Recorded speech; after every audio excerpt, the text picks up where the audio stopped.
씨가 왔네. 반가운 손님이 올려놔. 내가 왔잖아. 내가 반가운 거야. 여기? 편한데 앉아. 여기 앉으면 이상한가?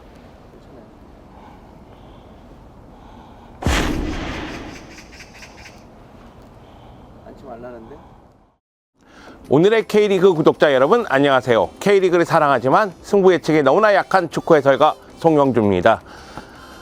A매치 기간 동안 너무나 짜릿했어요. 우리나라 대표팀이 싱가포르에게 5대0 대승, 중국 원정에서도 3대0 대승, 너무나 기분 좋은 소식이 있었습니다. 이제 K리그1에 집중해야 되겠죠. 2023 K리그1이 2라운드밖에 남지 않았습니다. 각 팀이 2경기씩 남은 가운데 생사의 기로에 선 팀들이 있죠. 잔류냐 강등이냐 그 사이에서 방황하는 팀들이 있습니다. 그 팀들에 대해서는 여러분들이 주목을 할 것으로 보입니다. 본론으로 들어가기에 앞서서 이벤트 당첨자를 알려드려야 되겠죠. 간다 쿠이님이 뽑히셨습니다. 빵빠레를 울려라. 네, 자신이 남긴 댓글에 대댓글을 확인해 주세요. 선물 수령 방법에 대해서 알려드리도록 하겠습니다. 여러분, 이벤트는 계속됩니다. 방송 끝까지 시청해 주시면은 이벤트 참여 방법에 대해서도 아실 수가 있습니다. 자, 그러면 우측 승부 예측 K리그1 37라운드 본격적으로 시작하겠습니다. 함께 가시죠! K리그1 37라운드에서 우측 승부 예측이 주목하는 경기는 서울과 수원의 슈퍼매치입니다. 서울은 지난 제주전에서 0대0 무승부를 기록하긴 했지만 최근 3경기에서 2승 1무로 패배가 없습니다. 파이널 B에 들어가면서 마땅한 목표가 없이 동기부여가 좀 떨어지는 상황이다, 이런 평가도 듣고는 있지만은 여전히 제 힘을 발휘하고 있습니다. 지난 제주전에서 슈팅을 14개 했는데 유효 슈팅이 없었거든요. 그러다 보니까 제주전은 무득점으로 0대0 무승부를 기록했는데, 그렇다 할지라도 서울은 한 방이 있는 공격수들이 곳곳에 있습니다. 한 방에 의해서 승부를 결정할 수도 있고요. 기성용과 팔로세비치가 있기 때문에 중원에서의 운영도 우위를 가져갈 수가 있습니다. 여기에 2024년 마지막 홈경기예요. 그리고 슈퍼매치이기 때문에 서울 입장에서는 동기부여도 확실히 될 것으로 보입니다. 반면에 수원은 지난 수원 더비에서 3대2로 승리를 거뒀습니다. 최근 4경기 돌아보면 결과가 나쁜 편은 아닙니다. 2승 1무 1패를 기록했거든요. 그렇다 할지라도 현재 수원의 위치는 K리그 최하위입니다. 잔류하기 위해서는 어떻게 해서든 승점을 획득해야 되는 상황입니다. 희소식이 있다면 공격수들이 골을 넣고 있다는 점입니다. 김주찬, 안병준, 아코스티가 골을 넣고 있다는 점은 희소식이 아닐 수가 없습니다. 다만 지난 수원 더비에서 카즈키가 퇴장을 당하면서 징계로 이 경기에 못 나오기 때문에 미드필드 운영에 문제를 드러낼 수도 있습니다. 서울과 수원의 슈퍼매치, 올 시즌 놓고 본다면 서울이 계속해서 웃었습니다. 수원을 상대로 3차례 대결에서 모두 승리를 거뒀죠. 최근 2차례 대결은 수원 원정이었음에도 불구하고 모두 1대0으로 승리를 거뒀습니다. 여기다가 최근 경기력을 봤을 때 서울이 조금 더 우위에 있다는 사실은 부인하기가 어렵습니다. 그럼에도 불구하고 절실함의 차이가 있습니다. 서울은 지금 이 순간 끝나도 상관이 없잖아요. 근데 수원은 지금 이 순간 이렇게 끝나면 강등이거든요. 그렇기 때문에 수원 선수들의 절실함, 그 부분에 힘을 줘서 저는 수원의 승리를 한번 강하게 밀어보도록 하겠습니다.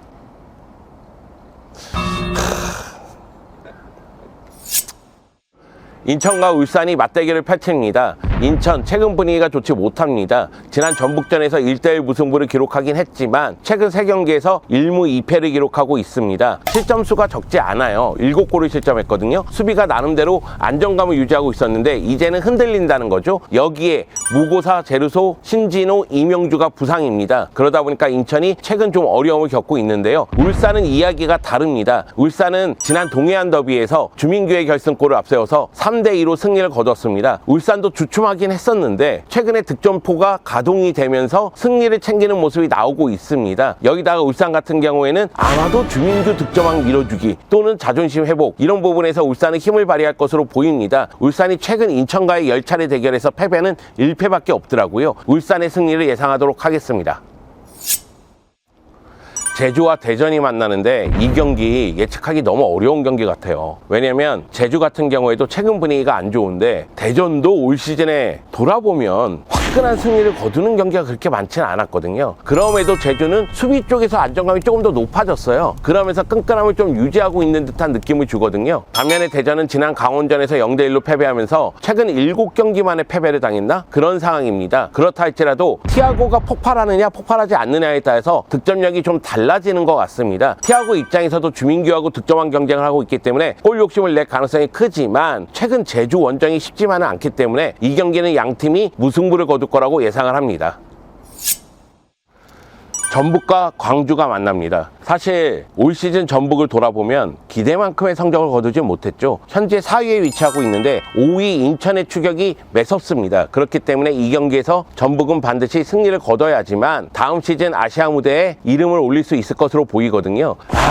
상대가 광주예요. 광주는 올 시즌 경기력만 놓고 본다면 가장 일관되고 꾸준하게 성적을 내는 팀입니다. 물론 경기력이 좋은 경기에서도 결과가 안 따르는 경기들이 있었죠. 특히 전북전이 그랬습니다. 그러다 보니까 광주가 전북에게 패배를 당하는 모습이 있긴 있었지만은 광주의 경기력은 무시할 수가 없습니다. 그래서 저는 이 경기 누가 승리할지 고민하다가 결국은 이전 경기 같이 되지 않을까.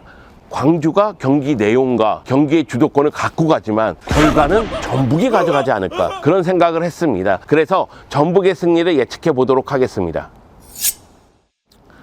우리 이제 포항과 대구 얘기를 할 텐데, 포항은 지금 상황이 안 좋거든. 왜냐면은 완델선, 오베르단, 고영준 이런 주축 선수들이 부상이란 말이야. 물론 동해안 더비 패배를 당하긴 했지. 근데 동해안 더비에서도 2골을 넣은 힘을 보여줬다고. 결국 FA컵 일정 소화하면서 일정이 빡빡한데 동해안 더비에서 힘까지 보여주면서 아쉽게 패배를 당했다. 그런 측면에서 봤을 때는 동해안 더비 패배가 큰 타격이라는 생각은 안 들거든요. 그리고 또 한 가지는 김기동 감독이 워낙에 팀을 잘 이끌고 있다는 게 주축 선수들 부상으로 이탈했을 때 더 티가 나는 것 같아. 너무나 팀을 하나로 잘 만들고 있구나, 이런 생각이 좀 들더라고. 물론 지금 포항의 전력 누수를 생각했을 때는 대구도 힘을 발휘할 가능성이 있긴 있는데, 대구도 지금 동기부여가 떨어지기 때문에 최근 4경기에서 승리가 없어요. 그런 측면에서 봤을 때는 부상 선수들이 있음에도 불구하고 공격 쪽에서 계속 힘을 발휘하는 포항이 홈에서 대구를 상대하니까 아마 포항이 승리하지 않을까, 그렇게 생각을 합니다. 김기동 감독 인터뷰를 반드시 잡아라. 예측을 해버렸네. K리그 1 37라운드 저희가 얘기하는 마지막 경기는 강원과 수원FC의 경기입니다. 아마도 많은 분들이 가장 관심을 가질 경기가 이 경기가 아닐까, 그 생각도 좀 들어요. 이 경기는 정말 잔류냐 강등이냐 그 사이에 있는 두 팀의 대결이거든요. 강원이 지난 대전하고의 경기에서 김대원의 결승골로 1대0으로 승리를 거두면서 6경기 만에 승리를 거뒀습니다. 현재 강원은 11위에 위치하고 있는데 12위 수원하고는 승점 1점 차입니다. 수원FC하고 강원의 승점 차는 2점에 불과합니다.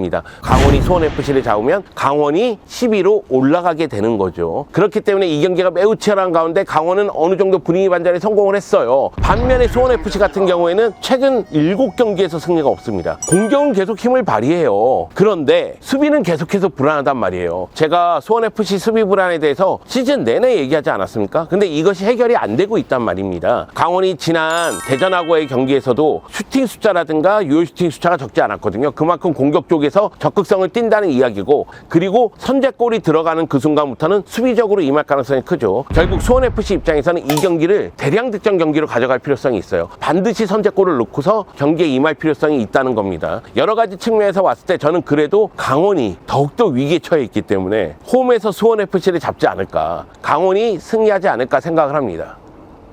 만약에 강원이 승리하면, 그리고 슈퍼매치에서 수원이 승리하면 마지막 라운드 대환장 파티죠. 죽자고 싸울 겁니다. 그런데 항상 얘기하지만 축구는 예상대로 안 돼요. 그리고 뭐 내가 예상한 게 항상 틀리잖아. 알고 있잖아 여러분. 5경기 맞춘 라운드도 있으니까. 네, 다 틀린 라운드도 있고.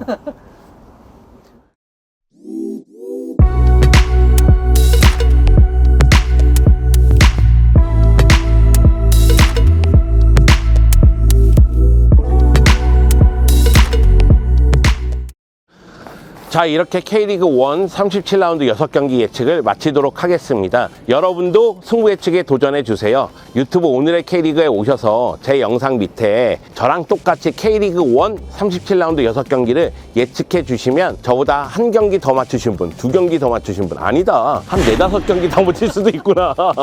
네, 저보다 많이 맞추신 분 중에서 한 분을 뽑아서 짜잔! 네, 2022 K리그 1 포토 에세이를 선물로 드립니다. 이제 남은 라운드가 37라운드, 38라운드니까요. 2권 남았습니다. 여러분, 도전해주세요. 우측 승부 예측은 오늘의 K리그 앱에서도 만나보실 수가 있습니다. 자, 그러면 다음 주에 봬요. 다음 주는 대환장 파티야! 다 미쳐보자고 한번! 으아!